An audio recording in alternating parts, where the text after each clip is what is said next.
India Bioscience is an initiative of the Department of Biotechnology, Government of India, and our India BioStreams virtual town halls are designed to create open, accessible conversations about everything life science research in India.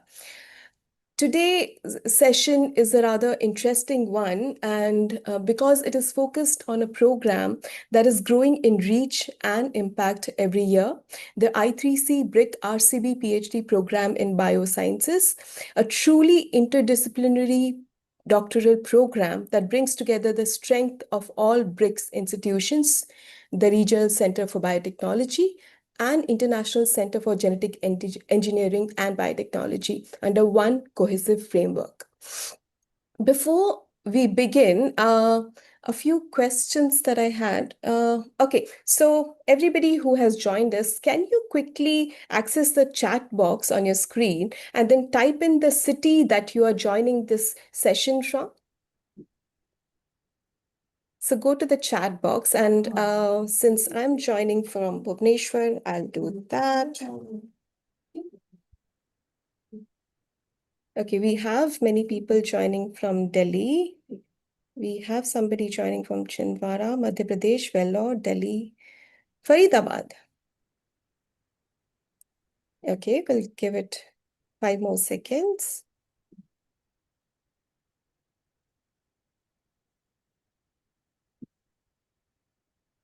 Okay. All right, thank you. Thank you everyone for joining us. We also have a few people tuning in to our YouTube live stream. Before we begin, a few quick logistics. The session will run till 12:30 p.m. and will be recorded. The recording will be also shared on the India Bioscience YouTube channel. So for any reason, if you're missing this session, feel free to, or a part of this session because you need to step away at any point of time, you will be able to catch up later. We will have a presentation from our speaker, Professor Arvind Sahu, who is the Executive Director of the Regional Center for Biotechnology, Faridabad. His presentation will be followed by an open Q&A session. Please use the chat box to post all of your questions at any time during the talk. I will be collecting them towards the end of the session and moderating the Q&A session. We also encourage you to keep your cameras on if you're comfortable doing so, and it makes these conversations, very connected. So a little bit about Professor Sahu. I take great pleasure to introduce him. Professor Arvind Sahu is, as I said, is heading Regional Center for Biotechnology, Faridabad, and is one of the key architects of the i3c program. We know that because this is the 3rd edition, and he has been the person who has been talking about the program. So he is the person who would be able to tell you about the application process, about the program itself, about the trajectory that the current program cohorts have been going through. So ask away as many questions as you have, and this would be the person who would be able to tell you about them. So Professor Sahu, over to you for the presentation. So thank you, Dr. Mitra, and good morning, everyone, and welcome to this session, town hall meeting for the i3c BRIC-RCB PhD program in Biosciences. We already had 2 successful batches, and this is going to be the 3rd one. So what I'm going to do today is take you through the program and let you know why i3c. Question is, why should you think about joining i3c program? What are the advantages of joining this program? How is it structured? How is going to work? And everything about the program. And then we'll go and take the questions so that I'll be happy to answer. And I also have my colleagues here who will also be happy to answer your questions. i3c BRIC-RCB PhD program in Biosciences. This is, the tagline is ideate, immerse, innovate, and collaborate. And I'll take you through this is why this is important. So as you must have read in journals, there are several articles which are being published in last 2-3 years saying that the PhD program which we currently have is an old model. This was started in 19th century in Germany. One PI, one lab, a kind of PhD, which was, eventually grew. Europe started that, and then it sort of went all over. And that's the current program which is there. And now people are thinking and starting to deviate from that. And we started this 2 years back, this program. So why it's important that we should change this program? Because the current format does not allow you to get exposed to the cross-disciplinary working, right? If one has to really understand the biology or the pathology or anything at the systems level, then it is important that we are exposed, the students are exposed to cross-disciplinary working. And a single PI, single dissertation doesn't allow you to do that in sufficient depth, right? So that's the purpose is why we should have. And therefore, we at DBT, or we call it BRIC Plus institutions, started thinking, all the directors and the secretaries, that it's important that we initiate something where students are exposed to everything.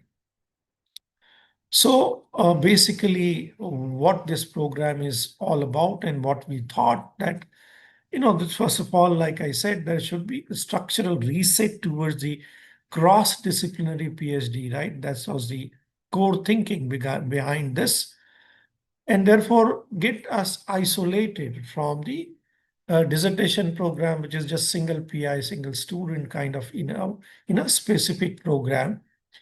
Also, it's important that we align the doctoral programs with the national goals, and there should be enriching experience in the form of immersion programs. Students should be exposed, they go out in the field and then immerse and then understand really, how to ask questions. What are the ground realities? What do I need to solve, rather than just sitting in the lab and thinking about the problem without really knowing what is going on around us. Accelerating entrepreneurship and employment opportunities, right? It's important that we understand how the startups work.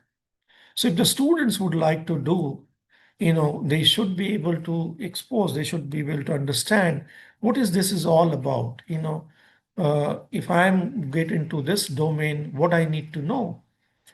And also obviously create a human resource which is having the futuristic capabilities, right? This is very, very critical.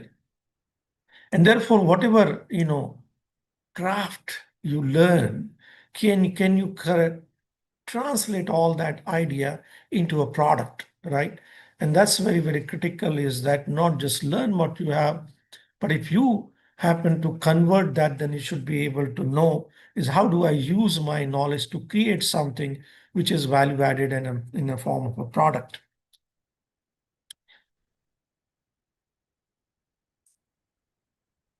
So which institutions are involved in this program? So there were 15 different DBT institutions. 13 of them have been subsumed into one council called, Biotechnology Research and, Innovation Council. This is, apart from that, the RCB and ICGB are part of this. So there are 15 DBT institutions which are part of this program, and therefore student will be able to choose any campus across India which they would like to, go and do their PhD. So this program, offers the advanced coursework. Like I said, it has enriching immersion program. The students will get hands-on training program in high-end technology platforms. And of course, these are going to be the network projects. So although you will be doing one specific project for your PhD, but it's going to be a part of a larger network project, and you will be contributing to that. And therefore, you will be exposed to multiple sort of a small projects which are part of these network projects, right? And there will be continuous discussions, where the students will come together, the PIs will come together, online or offline mode, and they'll be able to interact and present what is going on. So, what are the obvious, fields which it covers? course, the health innovations, also the sustainable biomanufacturing, biofuel production, AI-driven innovations and computational data science, and of course, biotechnology for, so they say, animal biotech or plant biotech or bioresources. So it covers a large kind of areas where you will have various networks programs which will span across India. So how this is structured, let's look into that. So the students first, they will come to RCB and they will be at RCB for 6 months and they will undergo a coursework.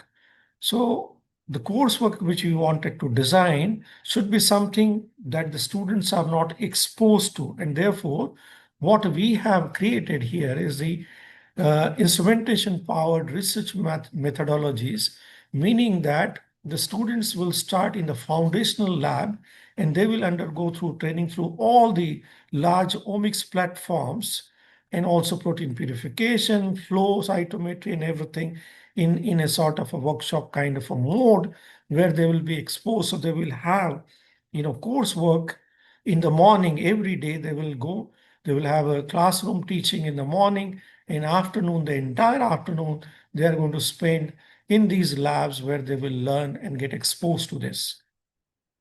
They will also be exposed to biostatistics and data science, science communication and ethics, and translational research and entrepreneurship. And the people who are going to teach all these themselves have startups, right? They have made companies. So therefore, the teachers are not someone who have not, been done this, but these are the people who really know the subject and who have done it themselves. And followed by this, there will be 3 months of immersion program where students will go, and they will get into the field, whether, they'll work, let's say, with the community medicine people, or they will go into agri biotech and but go into the field or animal biotech, but again go to the field and not work in a lab. Now, there will be assessments, there will be annual conclaves where the students will be able to come together.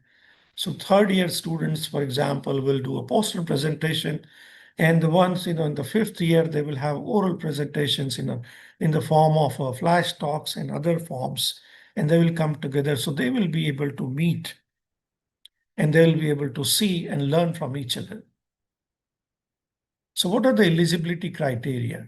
So if you see eligibility, these are for Indian nationals. They have to have MSc or MTech in any life sciences, chemistry, physics, or MPharm or MVSc, anything, anybody who has this is eligible, right? And they are also students from the non-biological sciences, whether they are B or BTech or from the medicine field, they are also eligible here. And the minimum percentage of marks they require is 60% aggregate.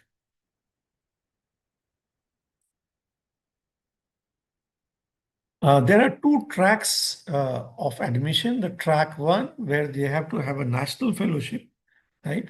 So for example, if they have DBT BET or CSIR NET or UGC NET or ICMR GRF or any similar 5-year valid fellowship, they will be able to apply for this program, right? There's also a track 2 which has been created, and this is specifically for the BE and BTech from non-biological sciences or medicine graduates, right? And here, these students will be paid fellowships, right? So they need not appear for any exam, but if they come from this background, they can straightway come here for the interviews, and if selected, they will get this little higher fellowship, right? And this is from the philanthropic funding which we have received. And the grant, the immersion program which you have, you're going through that, will be supported by Grant Challenges India. So you will be getting 1.5 lakhs extra money to go to the field. And here you will be given this money in the form of a grant, and therefore you will not have to submit any bills back to us. You can utilize for whatever expenses you have, depending on the situation which you are facing. whether it's for meals or for stay or for anything else required for your field immersion. So there is application portal. I request the students to just take a snapshot of this so they can, go directly to the portal and apply. So there is a fee of 500 rupees, which they will have to pay. And of course, based on the government norms, the ones, which are exempted will not have to pay. So what is the selection process? There are going to be two stages of selection. One is going to be the online, where students will be connected online. And those who are selected in stage one will come physically to RCB. And that's where the second selection, again, interviews will happen. Now here, interesting thing about this selection two is that once you are selected, you will be here. You will not have to pay here. You can come stay here. We will, take care of your meals. Here, all the directors will come together. They will let you know about their institutions. All the PIs will talk about the network project. And there will be tables set up where you can go and talk to these PIs and get your doubts clarified. And then you will be able to select, you'll have to give options which are preference from, 1, 2, 3, 4, and so on. And that there will be portal will of course let you know how this portal work. And the choice here is entirely from student side. So once the student selects particular project, depending on the merit score, they will get into that particular project, right? In terms of number of seats, we have track 1 and track 2. As I explained, track 1 will take around 70 students and track 2 will take, around 5 students. And reservation, of course, is as per Government of India rules. There will be institution allotments, right? And here, students will be able to choose a PI and specific institute and specific PI. Of course, like I said, the selection, and the choice will be given based on the merit score. And those who are selected, they can go to their individual institutions and PI and activate their fellowships there. So here's the timeline. The application deadline is June 8th. And this is there on the portal. So if you go to i3c portal website, you will see all these, but you can also take a snapshot here so that you remember all the timeline. And if there are any changes in the timeline, we will update it. So here are some pictures about the i3c students undergoing hands-on training at RCB. There's also an interesting component here, which is you will have leadership talks. So in this leadership talks, you will be exposed, people will come from different walks of life. For example, Dr. R. Balasubramaniam, who was then, was in the Capacity Building Commission. Currently, he is a member of the Niti Aayog, and he gave talk, right? Last year, he came and he talked about his experience and his life and what is important, what is not important, how to think big, right? Also from the science background, for example, Manjula Reddy, how she started her life, she got married and then she, did PhD and still she could achieve so much. She talked about her life. She's also Infosys awardee. Professor Sudeep Sapuri, who also, achieved so much in his life. So he was another speaker in the leadership talks, right? We also have lined up workshops for you, design thinking workshop, right?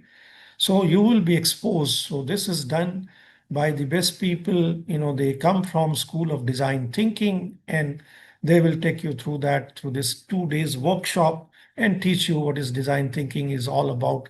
How do you approach a problem? How do you solve a problem? What are the things one needs to think, right? So they will expose you to this program, and that will help you think about your own project.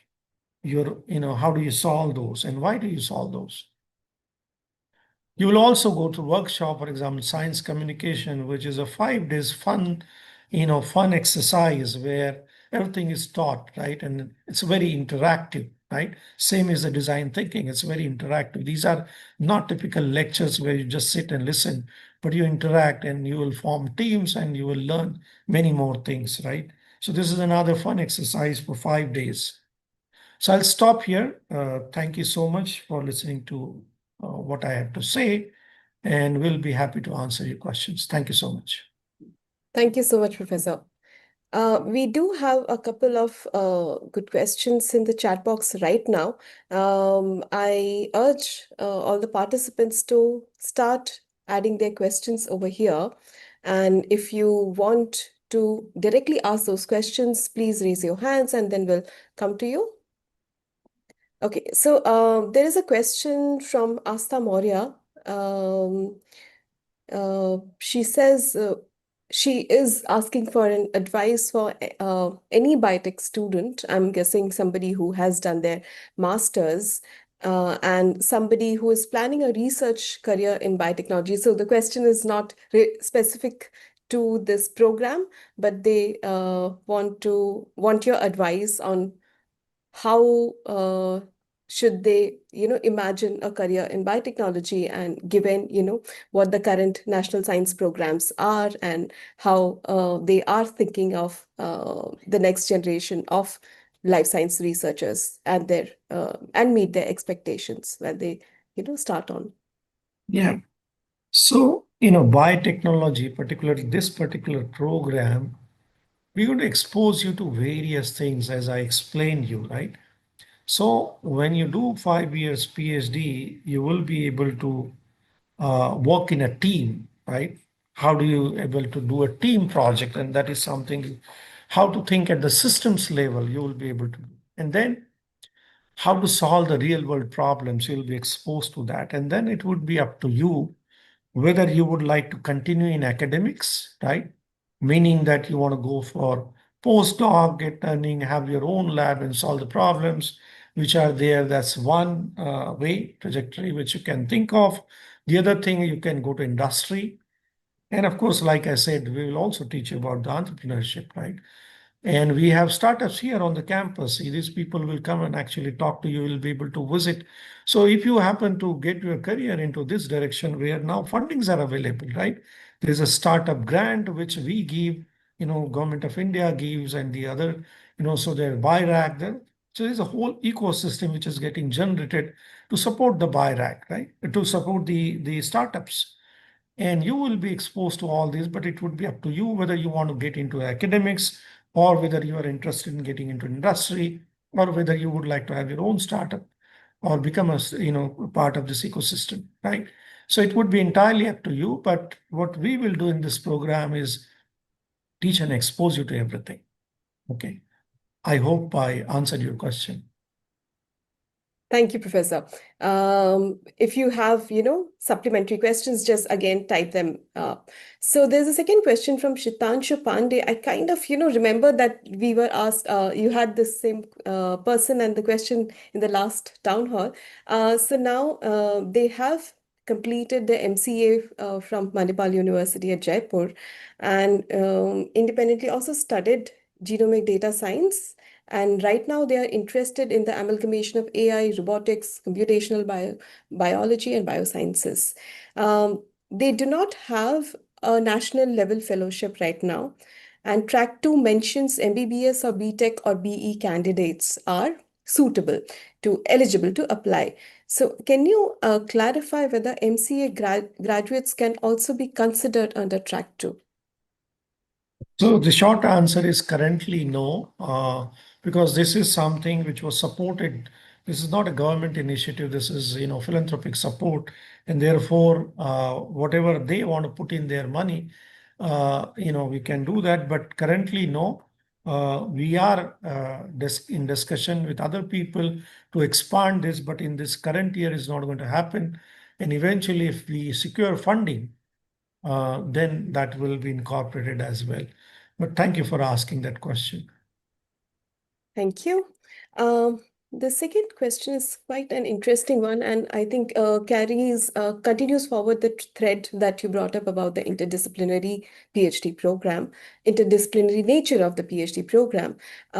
So They have a background in computational biology and research interests in single-cell genomics, bioinformatics. Um, okay, sorry. Yeah. They are trying to they want to understand as to how fitting their current profile will be for an interdisciplinary PhD program. They are also interested in knowing whether the program encourages projects that integrate computational and experimental biology, along with opportunities from collaboration across BRIC institutions, international research groups, and industry partners. Yeah, so excellent question, actually. And sorry I didn't elaborate on this issue. But this is precisely the idea. The idea is to bring the, people with various expertise together under one umbrella in one particular network project. So there will be, many different projects where there will be AI component, where there will be multi-omics data. As you may know that RCB also has IBDC, Indian Biological Data Center, where multi-omics data is there, and you will actually physically you'll be able to go visit these places and do, and there will be projects where you will be able to do that. And of course, not just the computational, but there you can go, and work also in the lab so that you understand how to generate data. We will also, of course, expose you during 6 months you are here with us in RCB, but later on also you will be able to learn that. And when I say learn that, that doesn't mean in a specific institution you are going, but if your project happens to, have a component where need to go to another institute, you will be able to go there and work there and learn there. Okay. So this is sort of a pan-India program where multiple institutions are involved. But yes, there will be projects where there will be the components where you will be able to use bioinformatics and AI data science, right? How to look at from a systems perspective, a multi-omics data, right? These are there. There, of course, we also conduct some special workshops and, separately, which you happen to get more into that, you will be able to, join that too. Okay. Uh, Online and offline. Yeah. Okay. Thank you. Thank you so much for that. I have also added the link to IBDC's website. So in after the session, please go through the website and you'll have a lot of information over there. Um, okay, so So next, Shirley, yeah, did you also ask about international collaborations? Was that part of this yes, that question? was a part of the question. Would you want to, add something, Sam?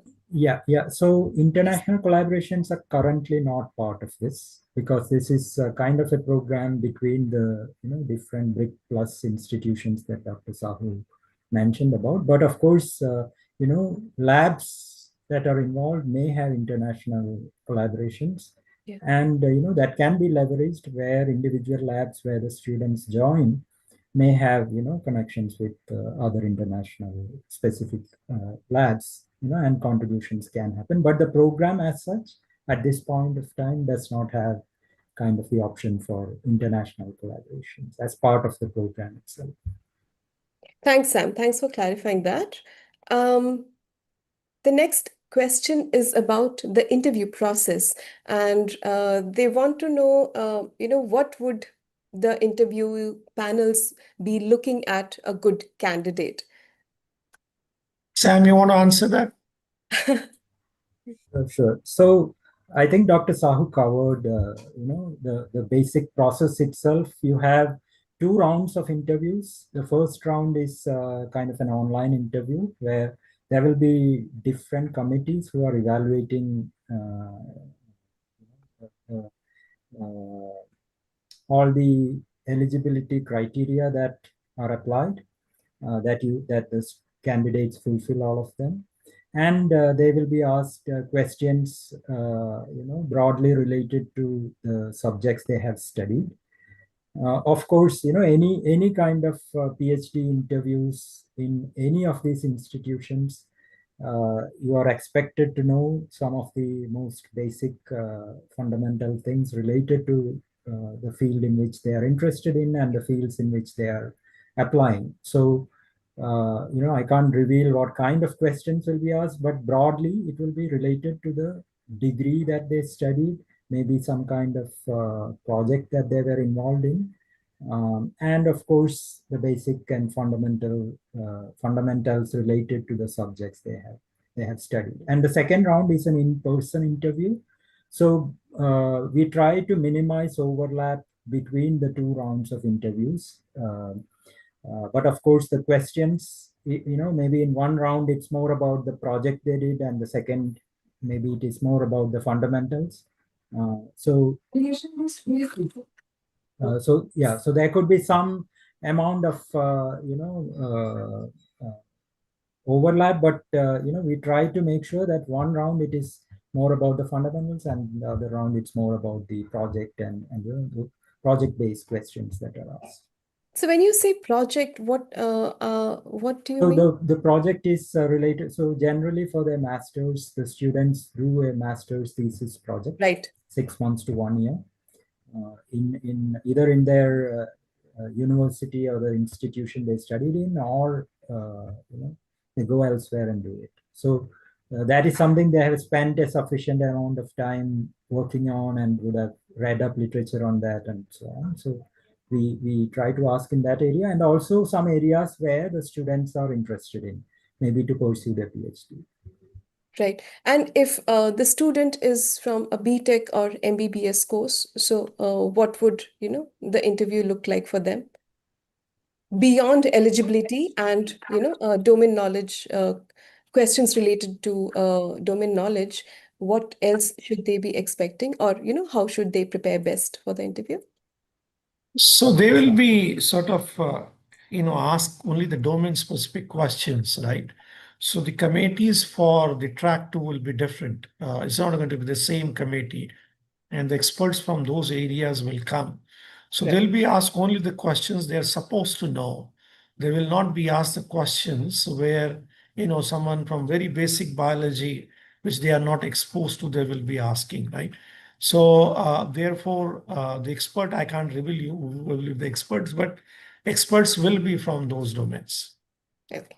Thank you. So now applicants know how to prepare for their interviews. Okay. So there's a question from Ish Anand.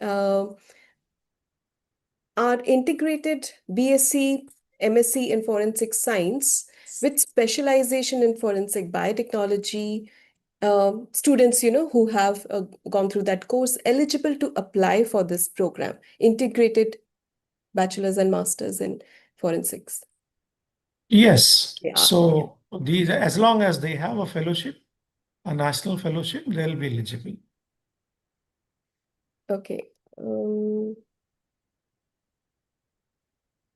Okay, so yeah, this is a good one. I'm a biotechnology graduate, and my master's dissertation was based on plant biotechnology, which was their specialization. But during the process and observations, they have picked interest in learning stem cells research. So now they want to, pursue a PhD in stem cell technologies.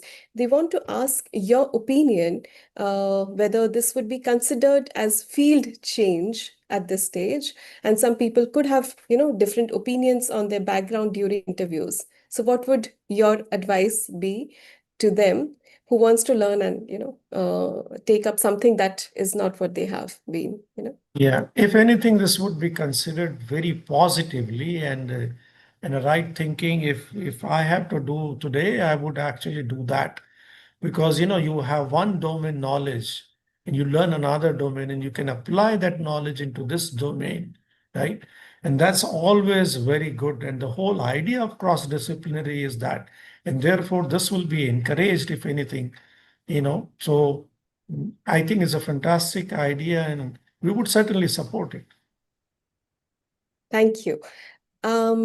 Okay, so there's another question on integrated BSc MSc. I think that's clear that you are eligible to apply.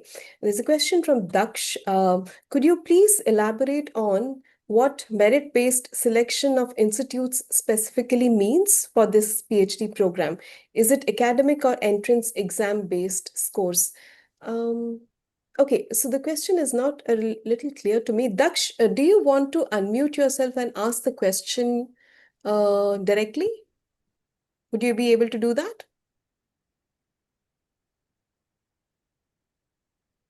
Is Daksh still around?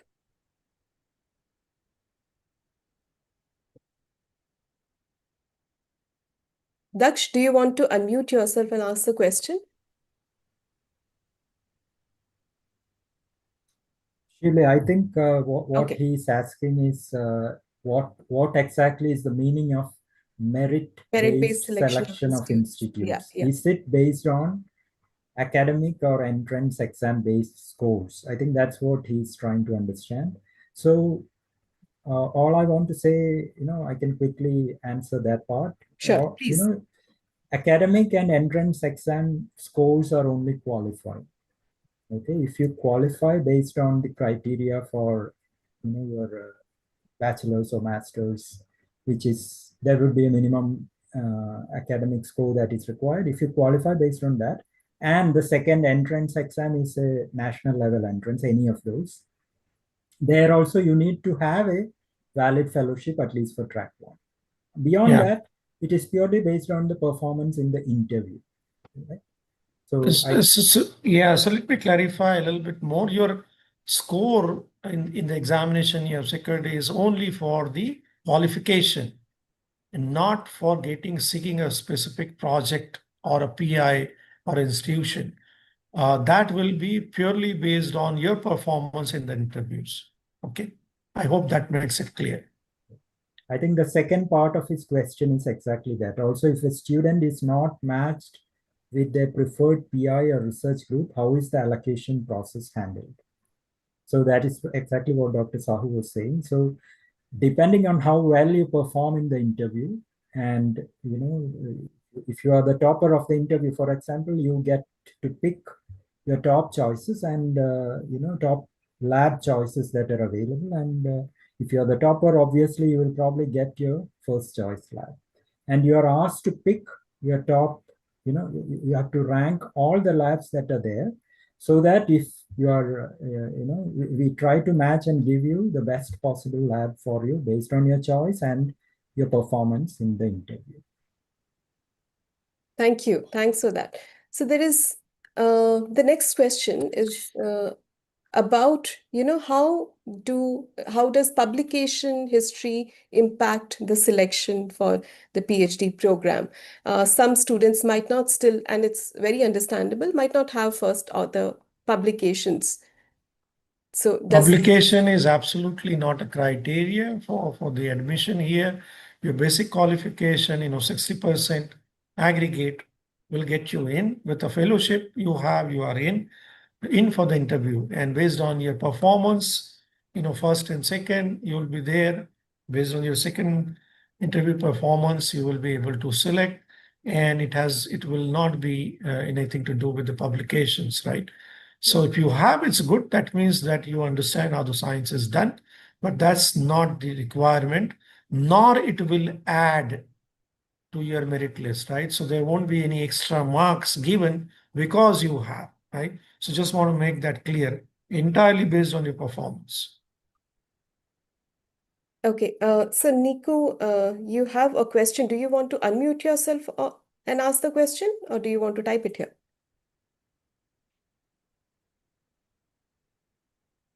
Okay, while we wait for Niku to respond, so can Professor, you or Sam, either of you can take these questions. Right now that you have had two cohorts over 2 years, could you describe how a PhD students, first year look like? This is when they also, join and go through the rigor of the application. After having gone through the rigor of the application process itself, they come from across the country, and all of them, put up at a common place, meet their peers who they will, work with and get to know better over the next 5 years. They also, go through an immersive part in an immersive element where they go to the field and work, which is very different from many other PhD programs. How has their experience, how does this trajectory over that 1 year look like, and how does it look different from other PhD programs? If you, also take into account how they experience it. students would have, gone to you and, spoken with you about how their experience was. Can you talk a little bit about that? Yeah, so actually, we had a meeting with them, online meeting, and with us, meaning also with Secretary Dr. Gokhale, and he wanted to know what they think about the immersion program and the entire training firsthand.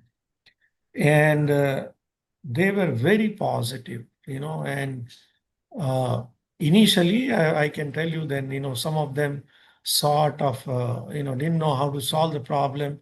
They went, students from North went to South where they didn't understand even the language. They were not be able to, they couldn't communicate with them, right? But then, students are smarter. They figured it out.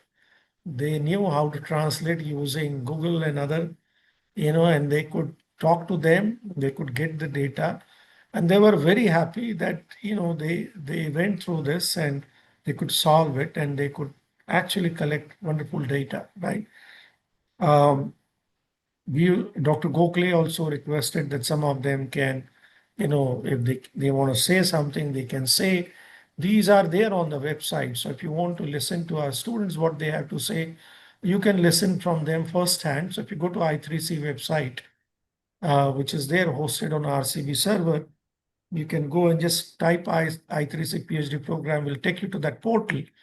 And there, if you click, you go all the way down, you will see that, what students have to say.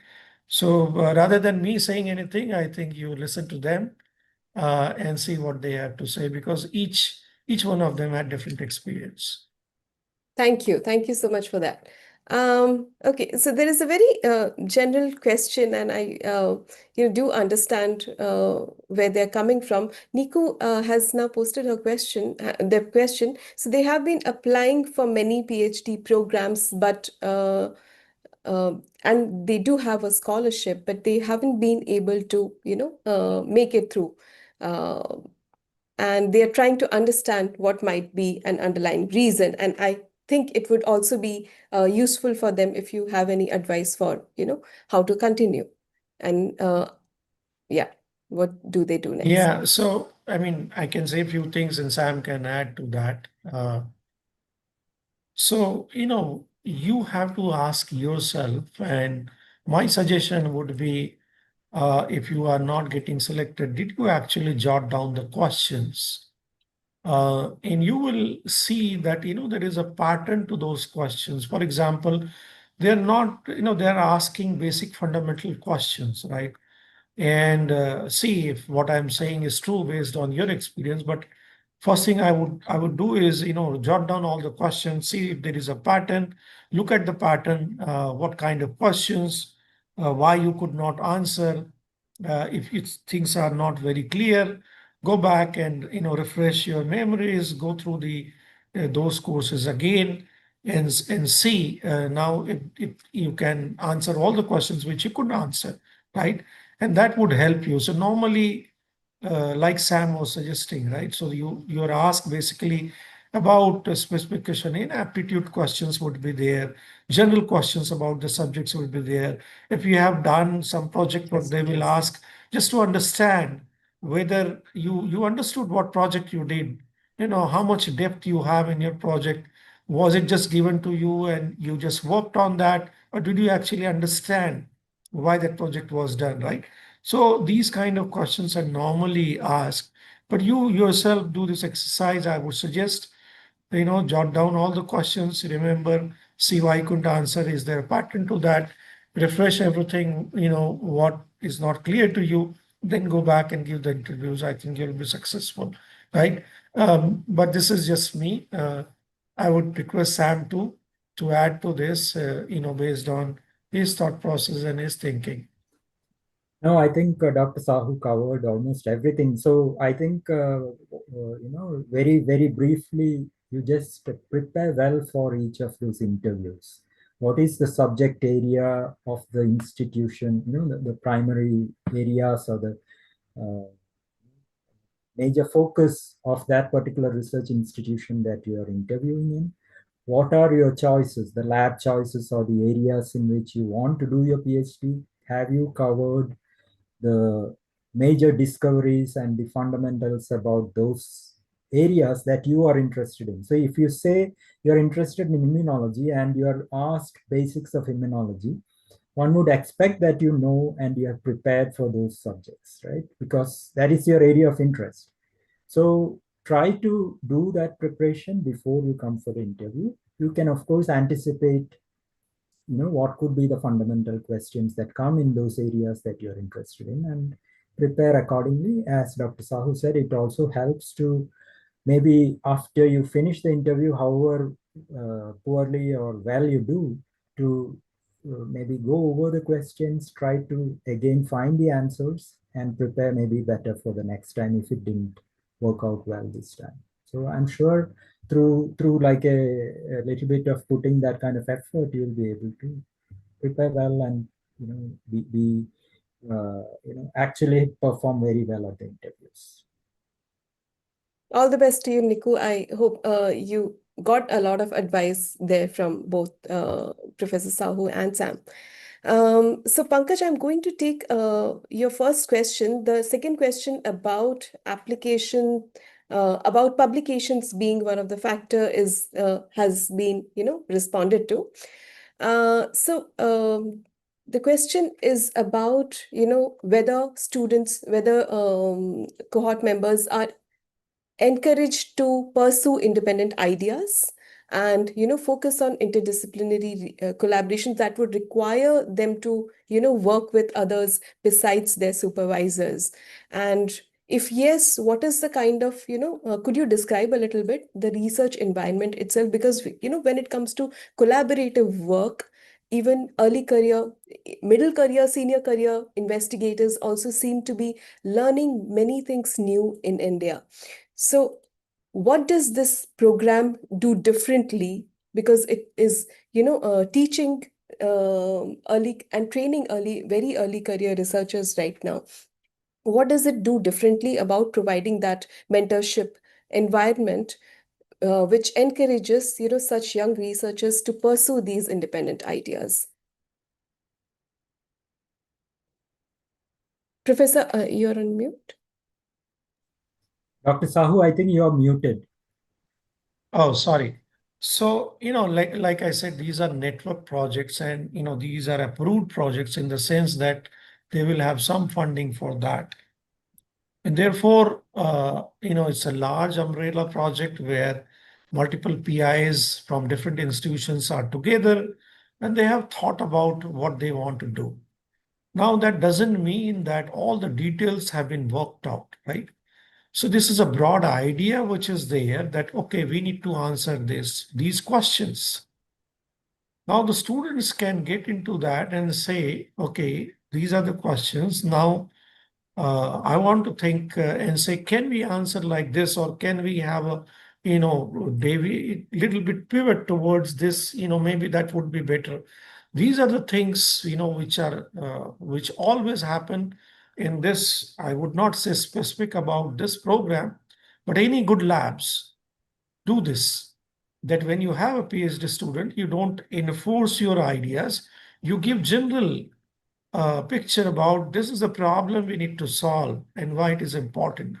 But then how to solve, what are the different ways, what are the methodologies, can we do this way? I mean, you have a problem to solve that. There can be multiple different approaches to do that, right?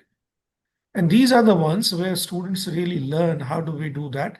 And this is always an iterative process. In science, you do things, you fail, then you try something else.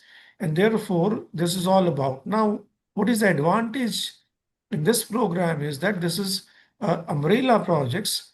So when they present and discuss about their work, they will get feedback from different PIs, different students, and therefore the exposure is much larger. Also, let's say if I'm a student in this program and Sam is another student in another institute, I will get to learn where Sam failed and what he is thinking without even actually approaching that way. But then right away in my umbrella project, I know Sam is doing, let's say, is doing data science, is trying to figure it out. and whatever he did, nothing matches with the actual data, right? So whatever algorithms he has developed doesn't really work. And then without even doing that, the same thing for the other side, right? And if I fail or if I succeed, either way, they will know that, okay, that's the way to go. And this is what it looks like, right? So there will be a larger learning from different approaches, different people, and in different direction within a set of questions which we are answering. This is what the students will be exposed to, right? And that I think is a big plus rather than having a single PI, because you obviously will learn about what other students in the lab are doing, but you won't be able to look into the other. Let's say if I'm in one lab and my research is immunology, then from the data science point of view, I will not be able to learn anything, which if there is a project, I will be able to learn that. Or from the omics platform, I'll be able to learn that, right? So there are various aspects to this, which I think makes it much more interesting program uh, to learn, actually. That's the whole idea, to expose. I hope I answered. Yes, definitely. Sam, is there something that you would want to add? I can maybe give you an example, That would be helpful, yes. yeah. So, first thing is to remember that there are broad umbrella projects. So you pick the areas that interest you, right? You have, say, 40 choices, or I don't know, whatever number of umbrella projects. Among those, you pick the ones that you really are interested in. Now, within that, you could have a lot of, potential uh, possibilities of joining different labs which work on specific areas, again, depending on your interest. So you have not only the larger project, but you can also choose within that which area are you interested in. Let me just give you an example. I'm involved in a project which is on inter-organ communication. So, say for example, between the brain and the muscle and the gut and so on. So among these, whichever you like, you can pick that particular lab, depending on which labs have open positions this time. Now, if you pick, say, muscle, which is what I do, you can answer questions related to muscle and the brain or muscle and the gut. You can answer questions related to metabolism. You can probably answer questions related to immune system, stem cells. So many different options open up. That is what I think Pankaj is asking with respect to independent areas. So you have, of course, the freedom to pursue various things within the larger umbrella project that you're involved in, and the specific project that you joined in. So it'll depend on how much of an interest you're taking and how much of a background reading and all you're able to do to pursue those areas that you're interested in working in. Thank you both so much for that. I'm very sure that was very helpful. So I'm not going to take any questions which is related to the application process and eligibility. So the links that have been shared with you will answer most of those questions, and they have also been, touched upon briefly by, Professor Sahu and Sam in different ways. So one last question, and then we can close if there are no questions. We still have some time while I go for the last question for both of you. So everybody who's applying for a PhD program right now has different options to also pick and choose. And should somebody end up having qualified for more than one program, what in your opinion would be the compelling reason for which they should go for the i3c BRIC-RCB PhD program and not the other one? If there is one reason that both of you can pick, Professor and Sam, both of you. Yeah, so why I gave many reasons. First of all, in this program, when you go through 6 months of coursework, you will be taught something which you have not learned, right? Normally, the coursework does not involve all these what we have included, which we felt it's very, very critical. Also, every day, for 6 months, you will be working on the high-end omics platform. You will be looking, also data science or these omics platforms, right from foundation lab, So this is something which is very well curated, I think, and therefore that's the advantage of this. The second, that these are umbrella projects, and therefore, you will be able to learn, and from the cross-disciplinary approach is, how the real world problems are solved. And one needs to understand at the systems level. How does one think at that? How does one work in a team, right? How does one although solve but still solving a larger problem, right? They'll be exposed to various workshops, right? Design thinking, science communication. How does one approach of solving a question? Why, what are the thought process there should be? Simple things, we learn, right? I mean, this is just a mindset which these things develop, right? I mean, I'll give you one example is that let's say an elevator. Get into elevator. All the floor selection is inside the buttons, right? You press 1, 2, 3, 4 wherever you want to go. You decide after. Now there is a lot of rush many times, and we struggle where to press or this. Now let's say if you reverse that, put it outside. Put all the buttons. I want to go to the first floor. I will press 1. I want to go to 7. I'll press 7. Right? This allows me the selection firsthand, and I will also know whether this particular elevator is going to go to the 7th floor or not. Not after I get into the elevator and come to the next. These are only odds. These are only evens. This doesn't go in, come out, or it goes to wrong. And I won't have to struggle to find. This is just one example I'm giving is when we try and approaching solving a problem, how one should think about solving a problem, irrespective of what problem you're solving. And you can get with all this experience, get into the immersion, look into the real world, understand the ground realities of India, and then understand how we can approach solving this problem, right? You will be able to collect data. How does one go, and start from scratch and collect the data and understand what the problems are, right? And again, about the network projects, which is also big plus. So in my opinion, these are the things. If you are keen in understanding all this and getting exposed to all this, then i3c is the right program for you. But the choice should be individual.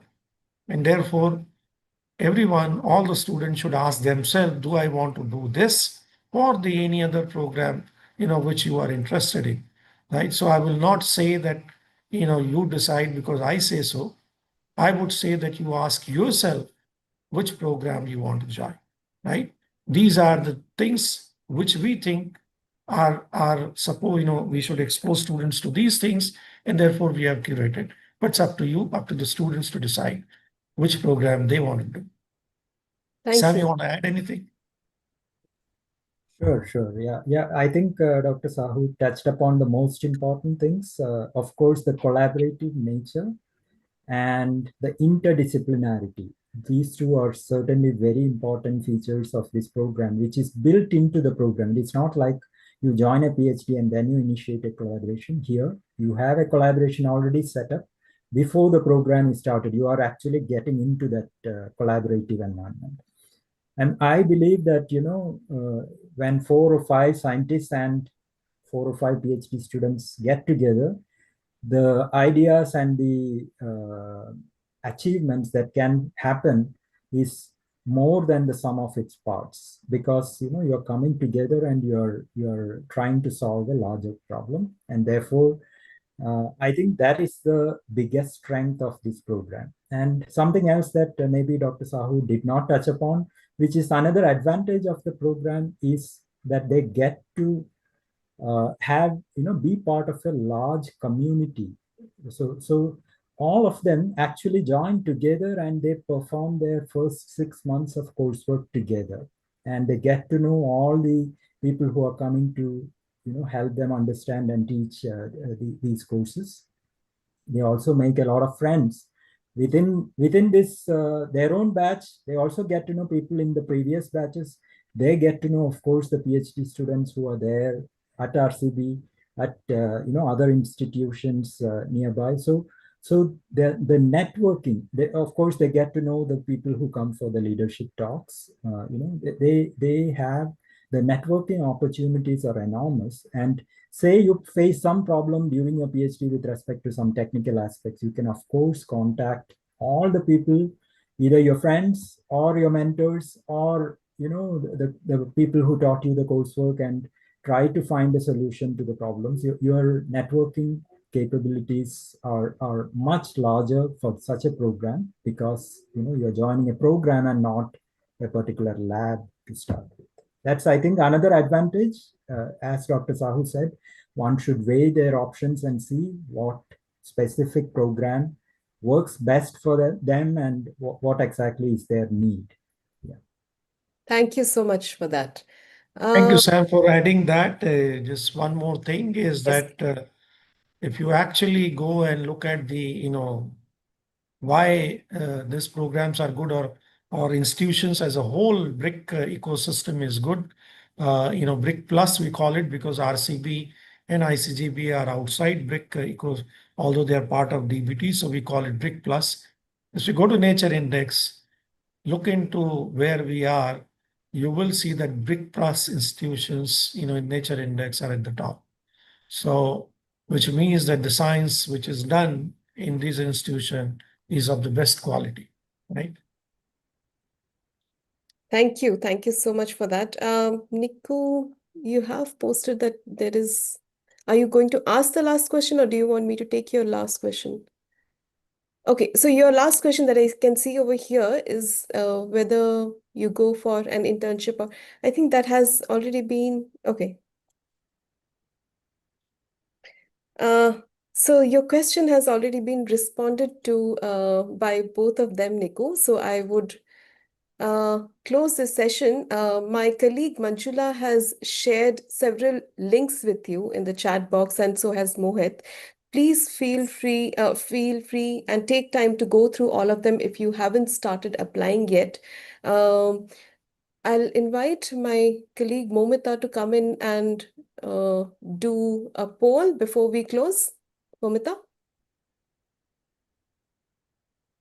Yes, thank you. So are you, so you would have a smaller screen right now. And the question is, are you planning to apply for a PhD in the next 1 or 2 years? I'm hoping it's 100% yes, which is why you're here. But let's see. Yes.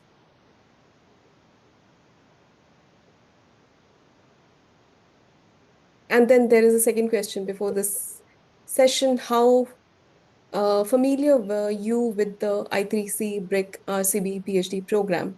So I'll give you 10 seconds to respond to both of the questions.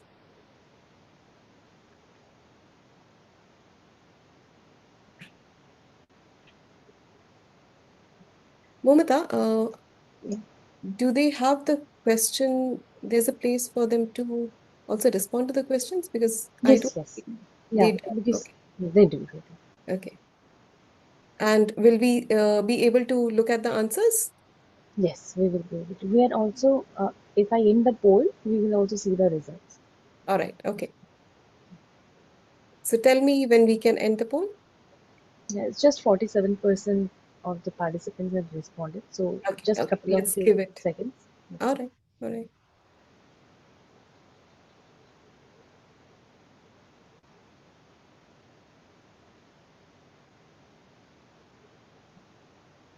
I So what? request everyone to at least participate, that would help us. Thank you for the shout out. I think we can end the poll because I don't see any more participants. Okay. filling in. Okay. So let's close the poll. Yeah. Yeah.